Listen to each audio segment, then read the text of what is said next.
Historia mínima de México, el México antiguo, por Pablo Escalante Gonzalvo. México es muchos Méxicos. Lo es no solo por las dramáticas diferencias sociales que lo caracterizan, sino porque los antecedentes étnicos, las tradiciones culturales y los contextos ecológicos varían enormemente de una región a otra de nuestro país. La división más antigua y una de las más determinantes para la historia es la que existió entre una civilización agrícola que se extendió en la mitad meridional del territorio y los pueblos de agricultura inestable y cazadores-recolectores que vivieron en el norte árido. Nuestra predilección por la Gran Tenochtitlán como sitio de referencia de la nacionalidad, nuestra familiaridad con Moctezuma y Luicamina y con Nezahualcóyotl no debe hacernos olvidar que otros antepasados nuestros vivían en rancherías de las montañas de Chihuahua, cerca de lobos y osos, y otros más caminaban desnudos por las ásperas tierras de Baja California, mirando casi siempre la línea del mar. El peso demográfico y político de los pueblos meridionales como los nahuas, los zapotecos o los mayas contribuyó a su supervivencia y a su integración en el nuevo orden surgido a raíz de la conquista española. Estos pueblos lograron, de diversas formas, insertar sus costumbres, sus imágenes, su memoria en el tejido de la historia nacional. Las ideas y las historias de los cazadores de Coahuila, en cambio, o de los pueblos de Jalisco y Zacatecas que se rehusaron a aceptar el dominio español, fueron borradas con el exterminio de esos pueblos. Otros como los tarahumaras y los seris han sobrevivido en el borde de las barrancas, en el filo de las playas desérticas y en el límite de la historia. La brevedad de este texto nos obliga a recuperar el hilo de las historias centrales, hegemónicas, metropolitanas. La de los olmecas de San Lorenzo, la de Teotihuacán, la de Tula, historias que se encuentran en el ámbito de la civilización mesoamericana y sobre las cuales tenemos una gran cantidad de información. El carácter fragmentario y disperso de los datos disponibles sobre los pueblos del norte dificulta su inclusión en una síntesis. Si trazamos en el mapa una línea de este a oeste que una algunos sitios arqueológicos como Guatapambo en Sonora, El Zap en Durango, Chalchihuites en Zacatecas, Villa de Reyes en San Luis Potosí y San Antonio Nogalar en Tamaulipas, obtenemos una curva alta en sus extremos y descendente en la región de los Bolsones. Representa la frontera septentrional de Mesoamérica en el momento de su mayor expansión hacia el año 900 después de Cristo. La formación de esa frontera, así como la construcción de la civilización mesoamericana misma, fue el resultado de un largo proceso histórico que empieza con la domesticación del maíz y otras plantas e incluye el desarrollo de técnicas agrícolas intensivas, la división de las sociedades en clases, el despliegue de redes de intercambio de cientos de kilómetros y la invención de complejos dispositivos ceremoniales, como el templo colocado sobre una pirámide y la cancha del juego de pelota. El poblamiento de América se inició alrededor del año 40.000 a.C. Hacía medio millón de años que el Homo erectus había aprendido a hacer fuego, pero el Homo sapiens sapiens empezaba a existir y aún no se había extinguido por completo la subespecie neanderthalensis. Por lo tanto, es importante observar que el hombre tal y como lo conocemos hoy inició su historia prácticamente al mismo tiempo en América y en el resto del mundo. El paso a América fue posible gracias al descenso del nivel de los mares característico de la era geológica conocida como Pleistoceno o era glaciar. Durante la última glaciación de dicha era, la Wisconsiniana, hubo etapas de miles de años de duración en las cuales el noreste de Asia y el noreste de América constituían un territorio continuo. Por allí pasó el todavía joven Homo sapiens sapiens en oleadas sucesivas.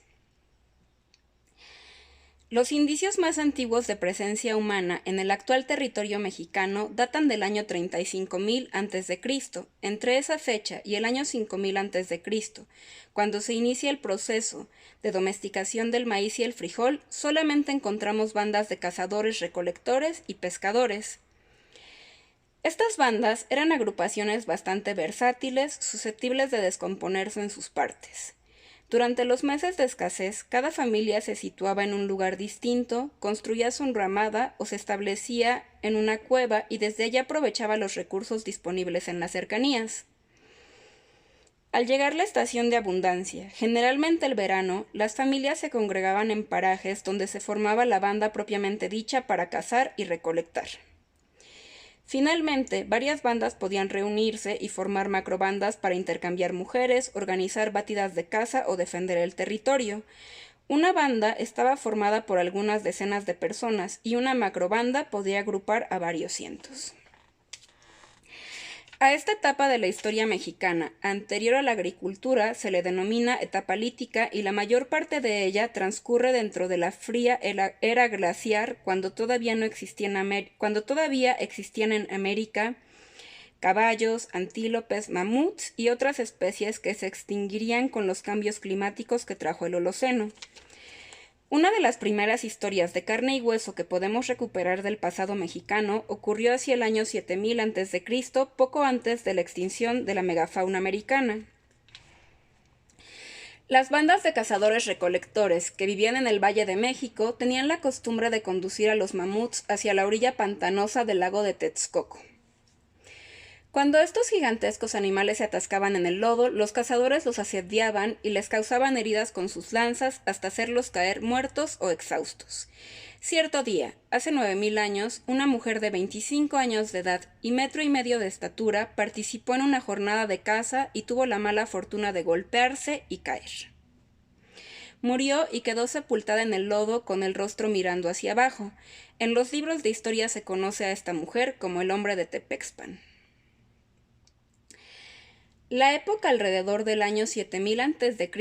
reviste una importancia especial. Los fuertes cambios climáticos que sufrió la Tierra y que propiciaron la desaparición de varias especies también estimularon la diversificación de las actividades económicas. La tecnología de las puntas de proyectil se especializó para adecuarse a la caza de animales medianos y pequeños como el puma, el pecarí, el venado, el conejo y el mapache. Además, hay evidencia arqueológica suficiente para afirmar que entre el año 7000 y el 5000 a.C., las bandas intensificaron las actividades relacionadas con la recolección. Seguramente arrancaban malezas para despejar el terreno alrededor de las mejores plantas, desprendían los frutos y las semillas en forma sistemática. Probablemente regaban algunas matas. El resultado de esta intervención en los ciclos naturales fue la domesticación del chile, el aguacate y la calabaza. En lo sucesivo, ninguna de estas plantas podría reproducirse sola. También aparecieron entonces las muelas para triturar granos, semejantes a metates sin patas.